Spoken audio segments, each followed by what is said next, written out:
Hey guys! So, rule of thumb, if you're wearing the same shirt, usually means you're getting a couple of videos done in the same day. I have a little bit of time right now. I don't look like a beast. We're getting some videos done. This one is one I've actually been meaning to do for like a month now. So we're doing it. It's actually, was brought to my attention by my friend Raquel, Thebarefoottaurus, which I will link her channel down below. She did a 20 questions about your path tag, and I believe I should be able to find the author of these questions too. I actually don't know who they are off the top of my head, I'm sorry. But I thought it'd be really fun, so let's dive in. If you see me looking over here, it means that I have the questions up on the screen. I have dual monitors. So, what is your spiritual practice? What inspired you to start one? I am a solitary eclectic pagan witch, so I practice the craft, and I am also a pagan. I primarily work solitary. I don't really do any of my workings with others. It's not that I'm turned off by the idea of it. I just never really wanted to deal with the politics of maybe being in a coven around here, or, but I love having friends to speak to bounce ideas off of and to share things about. So that's primarily why I'm solitary. There I go, smacking the desk again. So that's basically like the description of my path in the most nutshell of nutshell I can possibly. What inspired me to start it actually was mediumship. I started to learn about mediumship when I was in high school. I read a considerable amount of Sylvia Browne books at the time. I would go to my library and just check out books upon books and like peruse the sorry, hair, still getting used to this, New Age metaphysical section. And then you guys are gonna laugh at this part. I ended up watching the movie The Craft with my friends in high school, and I was like, this is a thing? People can do this? Like, I didn't think they could to the extent that Hollywood is portraying, but I was like, what if there are people that actually have these beliefs and they do these rituals and they have this kind of empowerment? I want this for myself. And so I started to branch out into reading books about Wicca. And then it just sort of transformed from there. It went from Wicca into paganism, and then it's just continued to transform and change throughout. So that was when I was about 15 years old. I am now 33. It's been quite some time. Question 2. What have you learned most about your practice? What have you learned most about in your practice?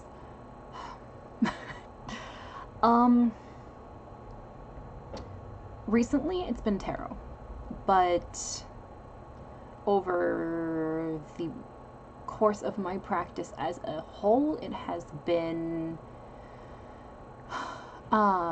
personified deity, working with the elements, and mostly spell work and how to conduct spell work, and the honoring the cycles of the seasons. That's basically the stuff that I have overall spent the most of my time learning. Because even in the years where I practiced less, I still honored the seasons. So that's one thing that was very consistent. What do you find the most challenging about your practice? Oh, sorry, that's question number 4. There's going to be a lot of mistakes, guys. Number 3 is, if you could study about any other practice, what would it be and why? Now I'm wondering what this is. Does this mean any other practice under the umbrella of paganism, or does it just mean like any spiritual path or any subsect in that, any topic? Because right now I'm studying the tarot rather intensely. I would like to then move on to the runes and study them a little bit more so I can be completely familiarized with them.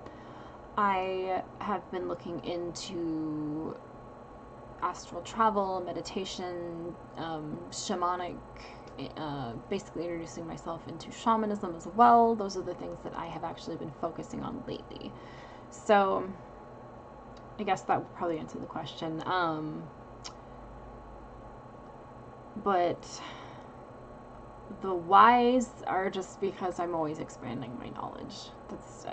I feel like that's just the key to doing this kind of stuff, is that you have to just absorb knowledge all the time. And I've been doing so great with my reading practice too. I've been reading a ton. I think in the last month I have read 4.5 books. So that's actually pretty good.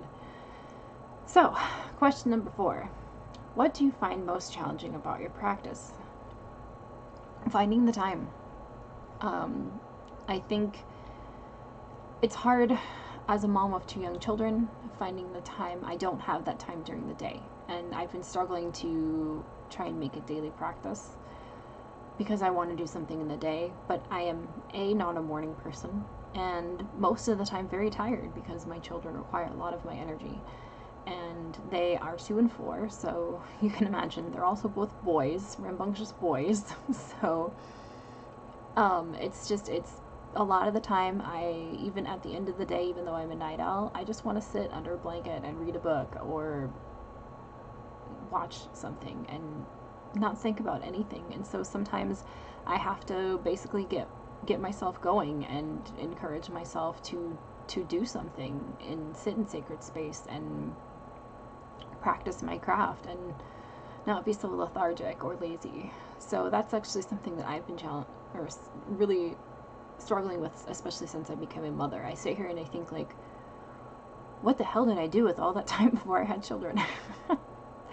But I struggle with depression and anxiety and chronic pain, and adding all that into the mix, there's just some days where I'm so defeated. So it's hard to find that time, and I've been really working on balance. Balance is something I struggle with tremendously as well. So question number 5. If you have a significant other, do they know about your practice, and how do they feel about it?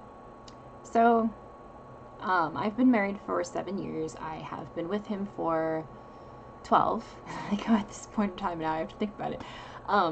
We just celebrated our anniversary in November, and he's an atheist, but he's not militant in any sense. He's just, his philosophy is, if you're not harming anyone else, I don't really care what you do, or what you believe.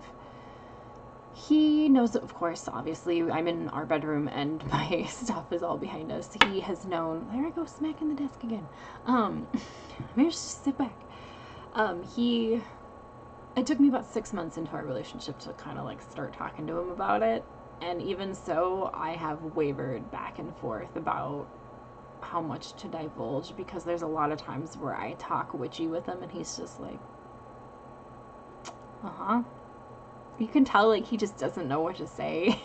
And but we both do that to each other. He'll sit here and talk about new computer parts that are coming out, and he'll be completely passionate about it, and I'm like, okay. But he's very supportive. He's really encouraging, and he does encourage me when I get very excited about something or when I go on a witchy rant. He just lets me do it. He's very good to me. Let's see, question number 6. What do you want to learn most about your practice? Well, I mean, we kind of already covered that, but I'm learning tarot. I want to learn the runes. I've been learning astral travel. I've been learning more about meditation. I've been journeying into shamanism. Those are the things that I've been focused on lately. Question number 7. What other areas of your practice do you want to learn more about? Didn't we just answer this question?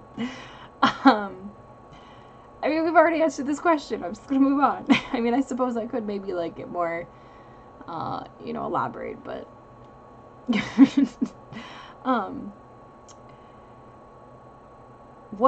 question number 8, what area of your practice interests you the least? That's a good question, because I like to absorb knowledge. But I will tell you right now, on that bookshelf behind me, there isn't very much about herbs.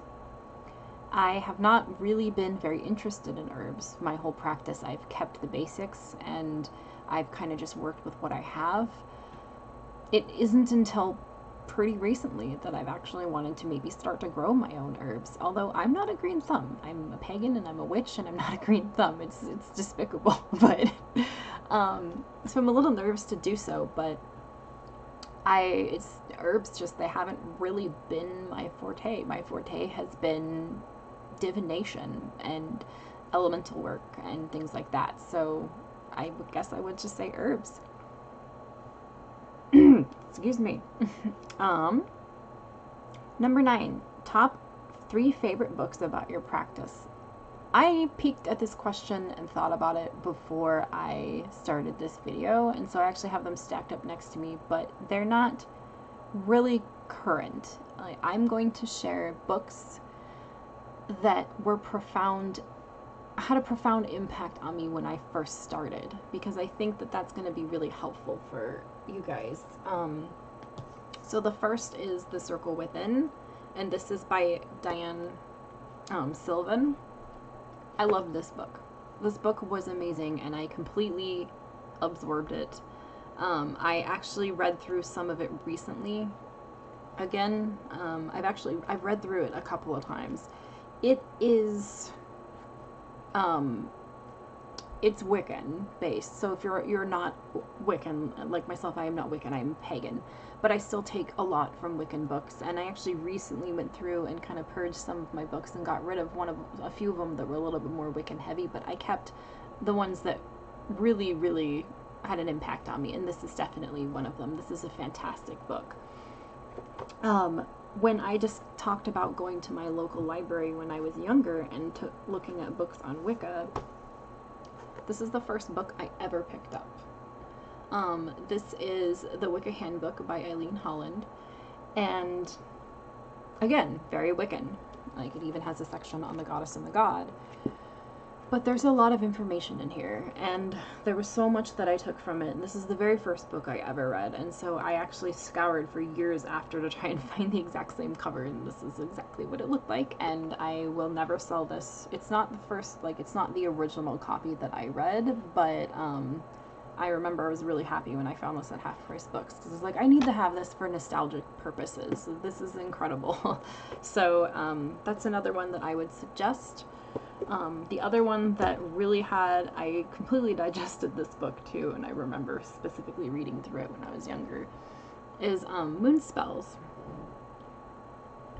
And this is by Diane Alquist. It's all about lunar magic, and it has a handful of spells in here that were just amazing, and I don't know, there's something about it. This is the original copy that I had too. It even has the sticker on the back for where I bought it, which I actually think was a local shop where I'm from, in Washington. But yeah, I don't know, there was just something about this book. It really kind of introduced me to lunar magic, and kind of opened that door for me as well. So those are the books that I really hold like a nostalgia to, I guess, for my practice. Let's slip them on the floor. Let's see. Number 10, what was your first altar setup? So my first altar setup, I actually think I still have pictures of it on this. I wish I could show you guys. It was on top of my dresser when I was 15, and it mostly had incense and some crystals and some candles. It had the basics, and it was on that dresser top for the first I want to say probably 3 or 4 years of my practice. And then, you know, my altar kind of changed here and there and evolved, and eventually when I moved into my house here a few years back, within the first few months, I found the table that I have now, which I painted and stuff. So, but yeah, it was on top of my dresser in my teenage room. Oh, it's strange, like, thinking about that, because you can picture everything exactly as it was, too. It's kind of fascinating. What was the first altar tool you ever bought or received? So, without incense and candles, the first thing that I ever bought that I completely intended to use for witchy stuff was my athame. And I have always kept it wrapped in this cloth from Japan that's got a geisha on it because I love geisha. If you guys don't know, I have a geisha tattoo. But I bought this. I actually think I had to have my brother buy it for me off of eBay because I wasn't 18. Go figure. But it's not very well made. I mean, it's plastic. The outer sheath is plastic, but it has a mermaid on it and a ship, and I'm such a water baby. I loved that even though the athame is not associated with water, I wanted to have that on there, so it kind of gets stuck. But yep, that's the first thing I ever got that was really dedicated to this. I still have it, I still use it. I just used it in Ostara, my Ostara workings, so that's my athame. It's weird because I look back on it and I remember like finding it on eBay and being like, can you order this for me? I'm not 18. My brother was like, okay. I mean, he knew what it was for, but he was just like, God, you're weird. He still thinks I'm weird. Do you have a BOS? If so, describe it. So I have shown my Book of Shadows a few times on this channel because recently it's gone through a massive overhaul, and I actually haven't shown you guys the progress I've made on it. But this, again, is it. It's getting fat, which is fantastic. I recently glued on this patch, which I've had for like 10 years, and I had been intending on doing it. Finally, super glue is what did the trick, because at first I tried to hot glue it and that did not work. But I have gone over some pages in here. Yes, I have Sailor Pluto in my Book of Shadows. I love her. She's something magical to me. And then my birth chart is there. I have a quote from Carl Sagan that says, the cosmos is within us, we are made of star stuff. And then, you know, it kind of goes into more personal information, and I really want to do a walkthrough of this, so I'm not going to get too extensive right now. But at the moment, I actually have lots of different stuff in here. I have a section on divination. I have a section on the most common herbs that I use in my practice. I have everything related to time magic, so planetary hours, days of the week, seasons, all that correspondence, a section on the deities that I'm working with, and then there is signs, symbols, synchronicities, superstitions, that kind of stuff, because I love that kind of stuff. And then there's like weather magic, and the first section is very dedicated to me personally. So as I said, after my birth chart, there's like astrological, more expanding on my personal astrological information, which I am a Aquarius Sun, Cancer Moon, Leo Rising. And I actually just found out today, looking up the birth charts for my husband and sons, that there's a considerable amount of Scorpio in my family. And then a section on my dominant elements and personal symbols of power, personal tarot cards, spiritual animals, which that's a question in this that I will elaborate on, favorite blessings and quotes, personal self-care practices, let's see, and then it kind of goes into like moon phases and things like that. I will do a video showcasing this a little bit more, but this is my Book of Shadows. This is what I've been working on lately. I'm very proud of it. So next question. Words. What content do you put in your BOS? Already answered that. Question 14. Where do you keep your BOS? I used to keep it in my witchy chest, which is actually here, I will move the camera up and show you guys. Nope, that's just not gonna work. Yep, not gonna work. Alright, well. So that was all funky. So goodness. So behind me here there is a like 3-tiered shelf, which I actually keep all of my tarot cards and oracle cards on the top shelf, and then down below there is a box that's got runes, tarot bags, reading cloths, my tarot journal, my book of mirrors, my tarot tracker, and my Book of Shadows. And then the last tier in this little gray shelf that you see behind me is all incense. So that's where my Book of Shadows is kept. It used to be kept in my witchy chest, which is actually over by the bookshelf you see behind me. It's a big blue chest. It looks like, it's a big blue wooden chest. It used to be my husband's toy box when he was a kid, but he and his sisters painted it blue for me. And I use it for my witchy stuff.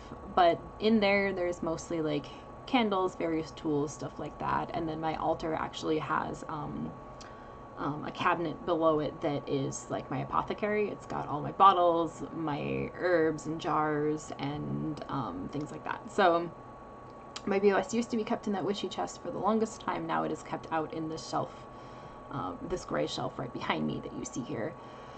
So I can grab it for easy access and just work on it more and more, because it's something that I've been doing a lot lately. What do you do in your practice that is unique to you? That is a good question. I don't know, because there's a lot of little weird things that I do that I suppose are unique, but I'm pretty sure everybody else does them. I remember reading once that you shouldn't snuff candles, and I thought that was weird. Like, I don't know. Oh no, it was you shouldn't blow out candles. That's what I thought was weird, is that you should only snuff them and not blow them out. And I was like, well, that's bizarre. I feel like first of all, my sun sign is an air sign. So I feel like if I blow the candle out, then I'm like putting my intention into it. So I don't know, that just seems strange to me. But I don't know, if I really thought about it, I'm sure I could come up with a lot of weird, unique things that I do, but I think we all do weird, unique things. I mean, especially if you're eclectic pagan, like, what you do, there's a lot of things that you do that work for you. That's what this path is. Top crystals, herbs, oils, and why. Oh, okay. This is top 5, so really we're like listing off 15 different things. So let's see, right now for herbs, we'll just go with the one that like I'm least familiar with first. It is, lavender's always been like one of my top herbs. The soaps that I use on my body smell like lavender because I'm just obsessed with the smell. It's a very like calming smell to me. So lavender, cedar I love cedar. If my house smelled like cedar all the time, I would just be a happy person. I use cedar for cleansing. Instead of sage. I just don't really care for the smell of sage. I do have some, but I don't burn it generally. I usually just put it in like spell bottles and stuff. And then, so lavender, cedar, I burn a lot of pine for incense as well. I use some dragon's blood, and the other one that I'm really getting into lately is mugwort. So those are my top 5 herbs. Oils. I have a couple of Freya oils that were given to me by Erica from Raw Spirit that I absolutely love, and then I have a lavender oil that was made by Raquel Thebarefoottaurus, which I absolutely love. I have let's see, there's a lot of oils that I don't have in my possession that I need, but I also use rose oil quite a bit for Freya, or for like any self-love work. That's only 3, 4. I don't really have a 5th right now. We're just gonna move on. Top 5 crystals. Okay, amethyst, labradorite, clear quartz, moonstone, and what's my 5th? I'm trying to like, rose quartz. Mostly for dreams, self-love, clear quartz is an amplifier. It's what I tend to use it for. I use rose quartz for like self-love and Freya. I use amethyst for psychic stuff and dreams. I use moonstone to kind of help with all things feminine and connecting with that moon energy, and then labradorite I use for like astral travel, meditation, that kind of stuff. So This video's getting long, dude. I'm so sorry, guys. It's like 25 minutes. We only have a few more questions, though. Favorite witchy item of clothing, jewelry, and why? So, I don't have it on right now, but I'm sure you guys have seen this. This is my necklace. This is not my first pentacle. My first one was actually a really cheap pewter one that I had an allergic reaction to, so I still have it, I just don't wear it. This one I got when I was about 21. I actually got it at a shop from my hometown, so that's kind of fun because it's actually from my hometown. But I wear it almost every day. I wore it on my wedding day. I love this thing so much. So it's the one that I'm most deeply connected to, but as you can see over there, I have other necklaces that I do wear, but this is my favorite, all-time favorite thing. Like, if this ever breaks, I think I'm probably gonna cry. Let's see, what is your familiar or animal spirit guide? I really more prefer the term animal guide or spiritual animal, if I'm gonna say that. But I don't know, everyone wants to claim that their pets are familiars. I have a very deep connection to my kitties. They're both laying on my bed right now. They were my graduation present from my mother, who is no longer with me. She got them for me when I graduated high school, and then they have moved with me to Minnesota. They were with me when I became a wife. They were with me when I became a mother. They are just, I think, they're always with me when I'm practicing. They're always with me when I'm sad. I just have a very strong connection to those two. So I don't know if I would necessarily say that they're my familiars, but there's definitely a spiritual connection there with them. The other thing I was going to mention, I can't reach it though, it's on my wall, is I have had, for the longest time I can remember, I've had a very strong connection to the animal orca. I have seen them in the wild growing up in Washington. I have a stuffed animal that I got when I was little. That's a stuffed orca. It's about this big. I still have it. It's actually in my closet. His name is Finna. So, and then I have a piece up here that I love and adore. It's from Layla Mori, who is known as Moonflesh on Instagram. She does embroidery, and she did a orca piece for me, which is incredible. I love the orca. There's just something about them, I don't know. But it's been a spiritual thing for me since I was really, really little. Question 19.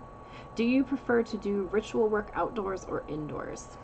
It depends, honestly. If there's a thunderstorm rolling in, you can bet I'm going to be outside. If it's a clear, comfortable night and the moon's out, you can bet I'm going to be outside. Sometimes I like having a bonfire outside too, and just sitting and listening. Sometimes if it's a nice day, I like just sitting under my ash tree outside and just sitting and listening.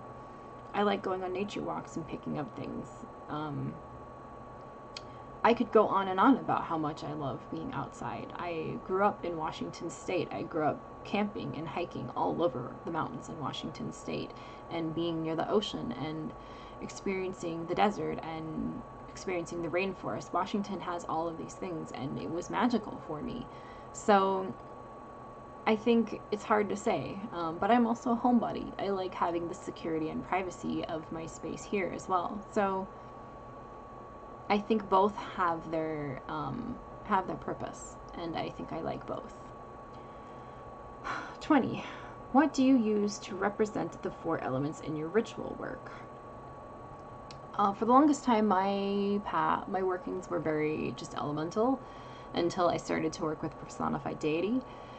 I use various things. I use candles with each of the corresponding colors. I have 7-day candles that I've painted the elemental symbols on, that are corresponding with each colors. I have, I've used, shells and feathers and dirt or salt. I've used little glass, like balls, corresponding with each colors of the elements. I've done a lot of different stuff, so it just depends really on what I have, what I feel like using. But yep, those are the questions. This has been kind of long. So sorry guys. But I'm gonna cut it off now. Blessed be.